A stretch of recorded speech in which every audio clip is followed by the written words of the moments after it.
IIT mains और advance के paper. तो इसलिए हम लोग पहले से ही प्रिपेयर रहें, उसके लिए हम लोग ने एक छोटा सा कोर्स यानी क्रैश कोर्स स्टार्ट कर दिया है। और ये ऑनलाइन में आपको वो पूरा मज़ा देगा जो आप बैठ कर के क्लास के अंदर लेते हैं। ठीक है, तो सबसे पहले बात करते हैं कि क्रैश कोर्स को हम कैसे करें। देखिए, क्रैश कोर्स को करने का सबसे बढ़िया तरीका जो है आपके माइंड में वो ये होना चाहिए कि हम ज़्यादा से ज़्यादा प्रॉब्लम कर सकें अपने इन कम टाइम में। और सबसे बड़ी चीज़ क्या है कि इतने सभी चैप्टर्स को, जिनमें कुछ आपके बहुत अच्छे होंगे, कुछ आपके मीडियम होंगे और कुछ आपके नहीं अच्छे होंगे, तो इसमें आपके अंदर एक निगेटिविटी आ जाएगी, यार ये चैप्टर तो मुझे आता नहीं है तो मेरे परसेंटाइल में इफेक्ट पड़ेगा। तो मैं आपको बताऊंगा कि आपके चैप्टर्स का क्रम क्या होना चाहिए, क्या सीक्वेंस होनी चाहिए। सबसे पहला आपके पास वो चैप्टर्स होने चाहिए जो छोटे हैं और जल्दी से उनमें आपकी पकड़ बन जाए। तो हमारा क्रैश कोर्स जो है वो 25 डेज़ का है, और इन 25 डेज़ के आपके क्रैश कोर्स में आपको हर एक डे के लिए, हर एक कोर्स में एक प्रॉब्लम का हम आपको श्योरिटी देंगे। ठीक है ना, यानी कि हर एक, जब आप एक वीडियो पढ़ लोगे तो आप एक प्रॉब्लम बनाने के मास्टर हो जाओगे। ठीक है, अगर आप इस तरीके से 25 कर लेते हैं तो आपका 25 के मास्टर हो गए। अब इस 25 को आप कितने अच्छी तरीके से करते हैं, कंप्लीट करते हैं, उसकी कितनी अच्छी प्रैक्टिस करते हैं, ये आप पे डिपेंड करता है। मैं आपको उसके साथ साथ ये भी रिकमेंड करता जाऊंगा कि आपको क्या करना है, किस तरीके से इसके प्रैक्टिस प्रॉब्लम्स को लगाना होगा, ये मैं लेकिन आपको लास्ट में बताऊँगा। तो अभी हम लोग चलते हैं। सबसे पहले जो हमारे पास डे 1 में है, लोग डे 1 में अक्सर शुरुआत से सेट रिलेशन फंक्शन और इस तरीके से लेते हैं, लेकिन मेरा एमटी सर का तरीका अलग है, डिफरेंट है।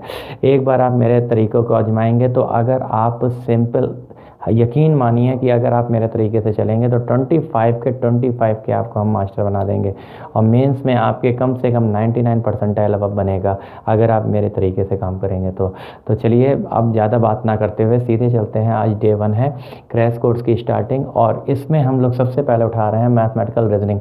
मैथमेटिकल रीजनिंग हमारे आईआईटी मेंस में 2007 में आया था। 2007 में एक्चुअल में आया था ये AIEEE में। 2013 से एक्चुअल में यही AIEEE आईआईटी मेंस में कन्वर्ट हो गया है। इस कारण से मैं इसको आपको नाम दे रहा हूँ कि 2007 से आईआईटी मेंस में आया था।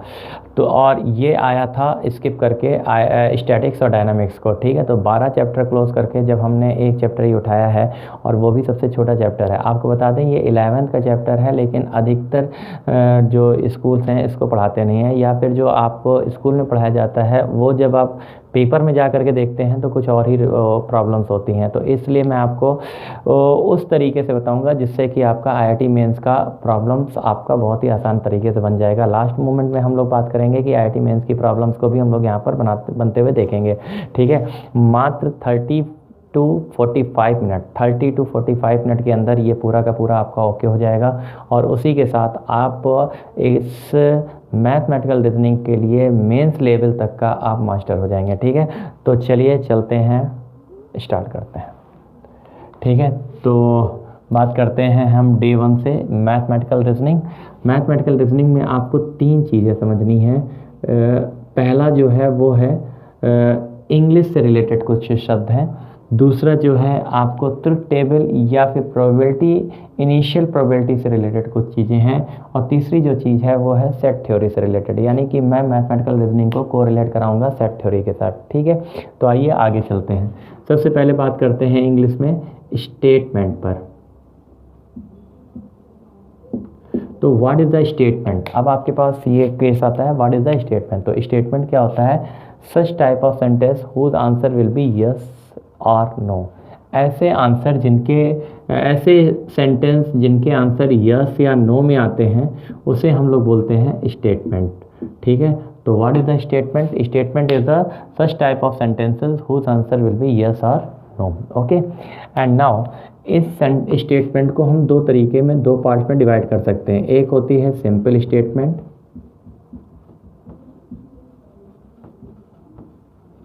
और सेकंड है हमारे पास कंपाउंड स्टेटमेंट। तो सिंपल स्टेटमेंट क्या है आपका, सिंगल सेंटेंस अगर जहाँ पर है उसे सिंपल सेंटेंस कहते हैं, स्टेटमेंट कहते हैं। और जहाँ पर आपके पास एक से अधिक सेंटेंसेस होते हैं वहाँ पर हमारे पास क्या चलता है, कंपाउंड स्टेटमेंट। अच्छा, जहाँ एक से अधिक सेंटेंसेस होंगे तो वो किसी ना किसी के थ्रू ऐड हुए होंगे, यानी जिन दो या दो से अधिक जो सेंटेंस है जब वो किसी से ऐड होंगे उन्हें बोला जाता है कनेक्टर। हम लोगों को इन्हीं कनेक्टर से काम है। कनेक्टर्स क्या होते हैं, यानी दो या दो से अधिक जो आते हैं वो कनेक्टर्स हैं, उन्हीं कनेक्टर से काम है। जैसे एंड एक कनेक्टर है। मैं और तुम कहाँ गए, बाजार गए, ठीक है ना। तो मैं बाजार गया था, तुम वहाँ मिल गए और तुम वहाँ पर मिल गए, ठीक है ना। मैं जब वहाँ पर गया था, क्या तुम भी वहाँ पर, मतलब क्या तुम भी वहाँ पर आए थे, ये तो स्टेटमेंट हो गई, ठीक है ना। तो एंड हो गया, और हो गया, ठीक है ना। इसी तरीके से आपके कनेक्टर्स यहाँ पर यूज़ होते हैं। तो इंग्लिश में तो बहुत से कनेक्टर्स होते हैं, हमें सारे कनेक्टर्स से काम नहीं है। हमें कनेक्टर्स में सिर्फ 4 चीज़ों से काम है केवल। एक एंड हो गया, एक और हो गया, एक इफ़ एंड देन हो गया, और लास्ट हो गया इफ़ एंड ओनली इफ़, ठीक है। इन 4 चीज़ों से आपको काम है, ठीक है। ये कनेक्टर्स का काम करते हैं। और इसके बाद आपको एक और सेंटेंस यहाँ पर यूज़ करा जाएगा जिसे कहेंगे निगेशन। निगेशन एक्चुअल में वही है जो आपके अफर्मेटिव सेंटेंस होते हैं, अगर वो आप निगेटिव सेंटेंस में कन्वर्ट कर दें, या negative sentence convert into affirmative sentence, this is called the negation property. Okay, तो हम लोग यहाँ पर जो कनेक्टर्स यूज़ कर रहे हैं मैथमेटिकल में, यानी मैथमेटिक्स पॉइंट्स ऑफ व्यू से हम इसको कैसे यूज़ करेंगे, this is called the mathematical reasoning. Okay, तो आइए बात कर लेते हैं आगे।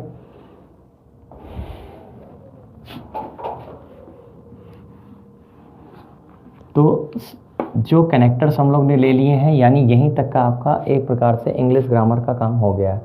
अब हमें जो दूसरी चीज़ हमने बोली थी, ट्रुथ टेबल या फिर इनिशियल पॉइंट प्रोबेबिलिटी का, यानी जिसे कहते हैं आप सैंपल स्पेस, तो वो भी आप यहाँ यूज़ कर सकते हैं। कहने का मतलब क्या है, जैसे मान लीजिए आपने एक कॉइन लिया, कॉइन को आपने टॉस किया, टॉस करके आपके पास या तो हेड आएगा या तो टेल आएगा। ओके, तो बिल्कुल वैसे ही हमारे पास होता है स्टेटमेंट। अगर आपके पास सिंगल स्टेटमेंट है तो या तो इसमें आपको ट्रू मिलेगा या तो आपको ये स्टेटमेंट फॉल्स होगा, या तो ये ट्रू स्टेटमेंट होगा या तो फॉल्स स्टेटमेंट होगा। इसके बाद आपके पास कंडीशंस आती है, मान लीजिए कि एक नहीं 2 कॉइन है। अगर 2 कॉइन है बच्चों, कॉइन 1, कॉइन 2, ऐसे कर लीजिए, ठीक है। एक कॉइन को 2 बार टॉस करिए या 2 कॉइन को 1 बार टॉस करिए, बात एक ही है। ये प्रोबेबिलिटी में आपको बताया जाता है, ठीक है। तो यहाँ पर अगर हम कंडीशंस को देखें तो यहाँ पर लिख सकते हैं, क्या लिखेंगे, head head, head tail, tail tail, और टेल हेड और टेल टेल। इसको लिखने का तरीका भी है, 2 की पावर 1 लिखिए, 2 आ गया, 2 की पावर 0 लिखिए, 1 आ गया। यानी कोई भी चीज़ जो लिख रहे हैं वो 2 टाइम्स आपको लिखनी होगी इस वाले ब्लॉक में, और यहाँ पर उसको आपको सिंगल लिखना होगा।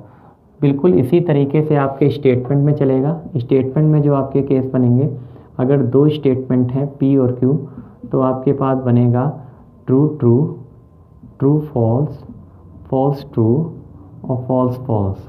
ओके, तो यहाँ से आप इसी तरीके से बना सकते हैं। मैक्सिमम आपके 3 स्टेटमेंट तक आते हैं। जैसे कि आपने 3 कॉइन लिए और एक साथ उसको आपने थ्रो किया, यानी C3, C2, C1। ओके, तो यहाँ पर आप लिखने का तरीका जो है, यानी 2 की पावर 3, ठीक है, 2 की पावर 1 तक था, 2 की पावर 2 यानी 4, 2 की पावर 1 यानी 2, और 2 की पावर 0 यानी 1। यानी आप यहाँ जो भी लिखेंगे वो 4 टाइम्स लिखेंगे पहले। ओके, ऐसे ही यहाँ 2 टाइम्स लिखेंगे, उसके बाद यहाँ सिंगल लिखेंगे। ओके, तो इस तरीके से ही आपके स्टेटमेंट का है केस।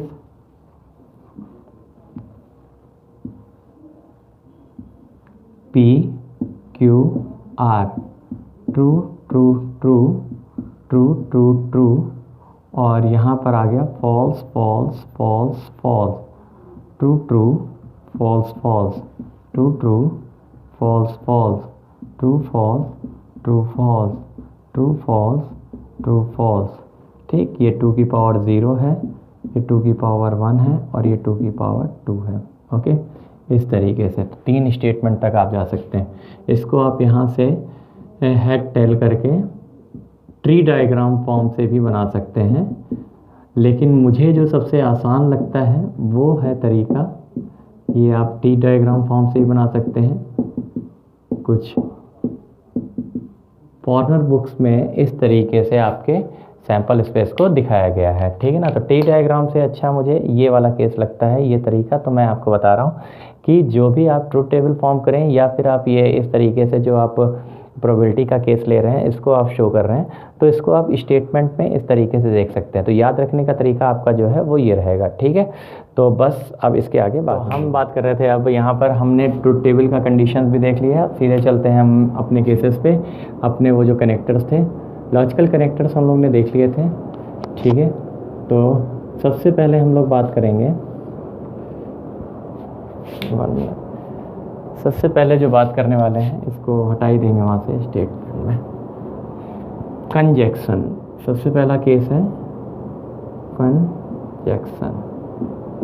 कंजक्शन क्या होता है, जिसे आप कहते हैं एंड, ठीक है, यानी इंटरसेक्शन। इंटरसेक्शन का काम करेगा यहाँ पर, ठीक है। जैसे अगर हमारे पास कोई भी स्टेटमेंट है P Q और आपसे P इंटरसेक्शन Q की बात कर रहा है, तो कंजक्शन हमारे पास, वैसे इसको क्या बोला जाता है बच्चों, बूलियन अलजेब्रा के थ्रू इसको मीट बोलते हैं। क्या बोलते हैं, मीट, ठीक है। एंड का मतलब इनटू से होता है एज ए प्रोबेबिलिटी, और सेट्स में इसको इंटरसेक्शन का रोल दिया जाता है। तो true true, false false, true false, true false, ठीक।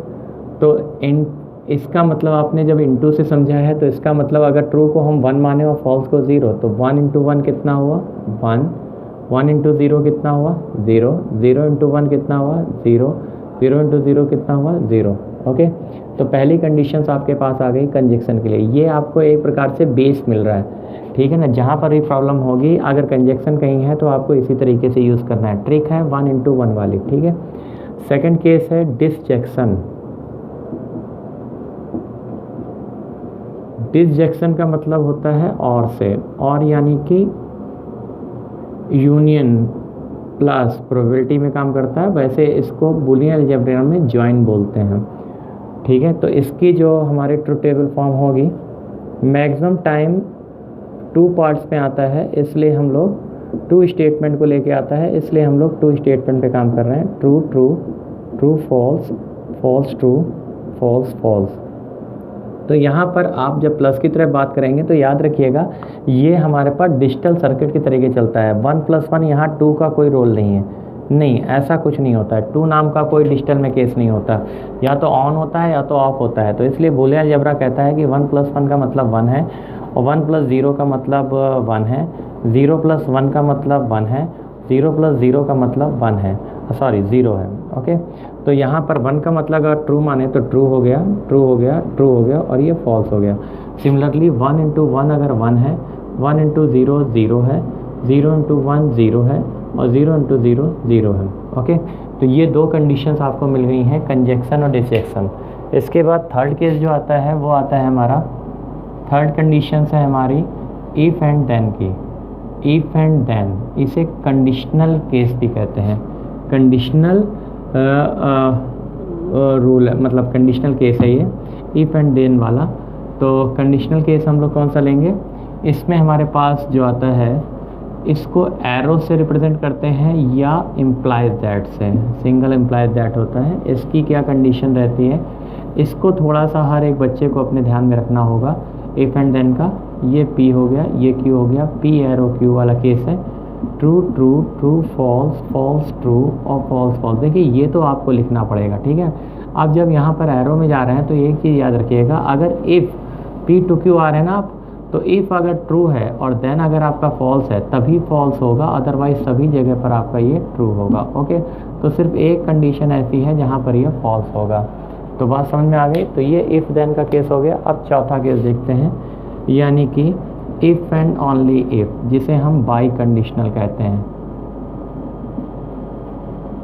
ये कंडीशनल है, ठीक है ना। बाई कंडीशनल में आपके पास दोनों तरफ एरो होता है या डबल इम्प्लाइज होता है। ये वही वाले हैं जिसमें आपने कैसे देखिएगा ज़रा, ये आ गया P, ये आ गया Q, P Q, true true, true false, false true, false false. ये तो आपको अपनी तरफ से लिखना पड़ेगा। P arrow Q, P to Q जा रहे हैं आप, true false true true. Okay, अब Q टू P जाएंगे आप, Q टू P जाने पर क्या मिलेगा, आप इधर से इधर की तरफ आ रहे हैं तो ट्रू ट्रू फॉल्स ट्रू। ठीक है, अब जो एरो होता है यानी P दोनों साइड से बाई कंडीशनल जो होता है वो क्या होता है, ये जो बाई कंडीशनल होता है बेटा वो हमारे पास होता है P arrow Q intersection Q arrow P। तो यानी कि आपको ये जो P एरो Q है और Q एरो P है इसका इंटरसेक्शन लेना है। ठीक है, याद रखना, इंटरसेक्शन मतलब कंजक्शन। तो कंजक्शन कितना हो गया, 1 × 1 1 0 0 और ये 1। ठीक, तो बाई कंडीशनल के केस में आपके पास ये केस आ गया। तो ये आपने 4 केसेस देख लिए, एक आपका कंजक्शन हो गया, एक डिसजेक्शन हो गया, एक कंडीशनल, एक बाई कंडीशनल। ठीक है, यानी एक इफ देन की कंडीशन है और एक आपकी इफ एंड ओनली इफ। इसके बाद मैंने एक तीसरा केस भी आपको बताया था, लास्ट केस जो 5th केस है वो क्या बताया था मैंने आपको, वो बताया था मैंने आपको निगेशन। निगेशन यानी कि निगेटिव सेंटेंस। अगर आपका अफर्मेटिव सेंटेंस है तो निगेटिव सेंटेंस क्या होता है, निगेशन, निगेशन ऑफ P। तो निगेशन ऑफ P क्या है बेटा, अगर आपको P स्टेटमेंट दिया गया तो सिंगल स्टेटमेंट है, या तो ट्रू होगा या तो फॉल्स होगा, तो P निगेशन ऐसे रिप्रेजेंट किया जाता है। ठीक है ना, और ट्रू का फॉल्स हो जाता है, अगर फॉल्स है तो ट्रू हो जाएगा। ठीक है, तो निगेशन आपका इस तरीके से काम करेगा। तो ये आपने किसके थ्रू देखा, ये आपने देखा ट्रुथ टेबल के थ्रू, आपने देखा किसी भी कनेक्टर को कैसे हम रिप्रेजेंट कर सकते हैं, यानी उन सभी के आपने बेस चार्ट देख लिए। अब इन्हीं बेस चार्ट की मदद से हम लोग किसी भी प्रॉब्लम को सॉल्व करते हैं। तो हम उस तरफ पहले चलेंगे, कुछ प्रॉब्लम सॉल्व करेंगे, फिर हम लोग देखेंगे कि मैथमेटिकल रीजनिंग को किस तरीके से हमने कोरिलेट करवाया है सेट्स के साथ। तो चलिए देखते हैं। यहाँ तक हम लोग ने इनके कनेक्टर्स को देख लिया था, कंजक्शन देख लिया, डिजेक्शन देख लिया, उसके बाद हम लोग ने इफ देन देख लिया, कंडीशनल देख लिया और फिर बाई कंडीशनल देख लिया, उसके बाद हम लोग ने निगेशन भी देख लिया। इसके बाद भी हमारे पास कुछ टूल्स रहते हैं, उन टूल्स को हम लोग देख लेते हैं इसमें जो हमारे वहाँ पर काम आएंगे। सबसे पहले है टोटोलॉजी और सेकंड है हमारा फॉल्सी या कंट्राडिक्शन। ठीक है, फॉल्सी और कंट्राडिक्शन। टोटोलॉजी का मतलब है कि जो भी आपको स्टेटमेंट दी गई है, अगर सभी देखिए जो फाइनल आपका रिजल्ट आ रहा था, अगर वहाँ ट्रू फॉर ट्रू फॉल्स ना आकर के अगर सभी कुछ ट्रू ट्रू ट्रू ट्रू आ जाए, मतलब कोई ऐसा स्टेटमेंट हो जिसका फाइनल हमारा ट्रू ट्रू ट्रू ट्रू आ जाए, यानी सारे स्टेटमेंट अगर ट्रू हैं तो वो क्या होगा, टोटोलॉजी। 2017-2015 के केस में हमारे पास ये टोटोलॉजी की केस में प्रॉब्लम आई थी, मैं अभी आपको वो करवाऊंगा अभी। ठीक है ना। फिर फॉल्सी और कंट्राडिक्शन का मतलब एक ही होता है। कुछ बुक्स कंट्राडिक्शन में लिखती हैं, कुछ बुक्स उसको फॉल्सी लिखती हैं। फॉल्सी का मतलब है कि अगर हमारे पास सारे स्टेटमेंट फॉल्स फॉल्स फॉल्स आ जाएँ तो वो फॉल्सी कहलाता है। टोटोलॉजी को स्मॉल t से रिप्रेजेंट करते हैं, जबकि फॉल्सी को f से, और कंट्राडिक्शन अगर लिखा है तो स्मॉल c से रिप्रेजेंट करते हैं। ठीक है ना। तो टोटोलॉजी और फॉल्सी कंट्राडिक्शन के विषय में अगर आपको टूल्स क्लियर हो गया हो तो सेकंड टूल्स हमारा आता है कि logical equivalent. Logical equivalent, logical equivalent का मतलब क्या होता है बच्चे, कि जैसे आप कहते हैं ना कि x = y, यानी कि इक्विवेलेंट कंडीशंस। तो वैसे ही इक्विवेलेंट कंडीशन आपकी ये है, जैसे अभी आया था थोड़ी देर पहले, याद है P बाई कंडीशनल Q लिखा था, तो ये इक्विवेलेंट है किसके, अगर हम लॉजिकल इक्विवेलेंट लिखें तो P arrow Q intersection Q arrow P के, यानी अगर आप इसकी वैल्यू निकालेंगे तो वो इसी के इक्वल आएगी। तो this is the sign of the logical equivalent. Okay, फिर नेक्स्ट, फिर आता है कुछ some special points for conditional value, यानी कंडीशनल के केस में, यानी कंडीशनल वैल्यू के केस में हम लोग बात करेंगे। अगर हम तो P एरो Q के लिए अगर हम लोग बात कर रहे हैं तो कुछ और स्पेशल डिफिनीशंस हम लोग को देखनी होंगी, जिससे पहला है कन्वर्स, दूसरा है इनवर्स और तीसरा है कंट्रा पॉजिटिव। ये सबसे इम्पॉर्टेंट है, कंट्रा पॉजिटिव। ठीक है, इसको स्टार मैंने लगा दिया है। कंट्रा पॉजिटिव अभी 2020 में कम से कम 2 में आया था, ठीक है। कंट्रा पॉजिटिव 2019 के भी मेंस वाले में पूछा गया है। तो कंट्रा, ये कन्वर्स क्या चीज़ है, अगर पी एरो क्यू आपके पास कंडीशनल स्टेटमेंट है, ओके, तो कन्वर्स हमारे पास क्या होगा, कन्वर्स का मतलब है Q to P. Q to P statement जो हो गई वो पी टू क्यू वाले की कन्वर्स हो गई, ठीक है। पी टू क्यू वाले की क्यू टू पी क्या है, कन्वर्स स्टेटमेंट है। अगर हम ये कहें इस कंडीशनल स्टेटमेंट के लिए कि इन्वर्स स्टेटमेंट क्या होगी, तो आपका क्या होगा, negation P to negation Q. Negation P to negation Q जो होगा वो इन्वर्स स्टेटमेंट हो जाएगी। इसी के बाद कंट्रा पॉजिटिव क्या होगा, negation Q to negation P. Negation Q to negation P अगर आपके पास फॉर्म होकर के आती है तो this is the statement of contrapositive, okay. तो इसको आपने देख लिया। इसके बाद हाँ, तो अब हम लोग बात कर लेते हैं इसके बाद ड्यूअल कैरेक्टर यानी ड्यूअल स्टेटमेंट की कंडीशंस में। ड्यूअल स्टेटमेंट में क्या करना है आपको, जिसे हम कहते हैं डुअलिटी। डुअलिटी में क्या करना होगा, डुअलिटी स्टेटमेंट क्या होता है कि अगर कहीं पर P arrow Q intersection T लिखा है तो आपका डुअलिटी जो फॉर्म होगा वो क्या होगा, डुअलिटी फॉर्म होगा आपका P intersection Q union false. यानी कि जहाँ पर यूनियन बना हो वहाँ इंटरसेक्शन कर लीजिए, जहाँ इंटरसेक्शन है वहाँ यूनियन हो जाएगा, जहाँ ट्रू है वहाँ फॉल्स हो जाएगा, जहाँ फॉल्स है वहाँ ट्रू हो जाएगा। फॉल्स में आप सी भी यूज़ कर सकते हो, ठीक है।